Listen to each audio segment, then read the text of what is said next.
لا التخن كارثه. مين كام واحد عنده ضغط دلوقتي في الدوله؟ كتير. وخلي بالك الراجل اللي بيجي لي مثلا عنده الضغط، اول ما بيقعد قدامي انت لازم تخس. ما هو هتخس يا اما هيحصل لك مشاكل اكبر من كده، وبكون صريح. انت فاهم؟ اعمل لي كوليسترول، اعمل لي حاجه اسمها ليبيد بروفايل كامل، الاقي الكوليسترول عالي وترايجليسرايد عالي، اقول له شوف الارقام عامله ازاي. وللاسف بقت ارقام عاليه في شباب صغيرين من عادات السيئه بتاعت الاكل، زي الاندومي والمش عارف ايه والنودلز الجاهزه واللي مليانه زيوت والقصص دي. بدات تعمل لنا مشاكل كتير جدا. عرفت سبب التخن؟ يجي لك واحد عندي السكر ولسه صغير خالص في السن، سكر تايب 2 النوع الثاني، والنوع الثاني ما بيجيش الا من تخن، عادات سيئه في الاكل. فاهم؟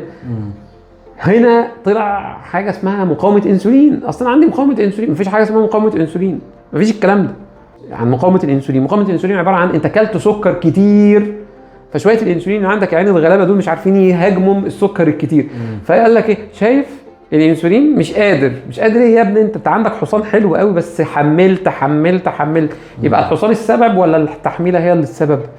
يعني يا جماعه التخن ده قصه، لو انا هكتب فيه كتاب كده.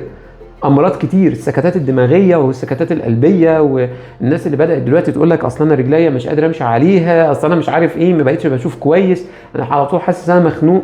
لا قصه، هو سبب ده كبير لشويه امراض كتير كلها مميته.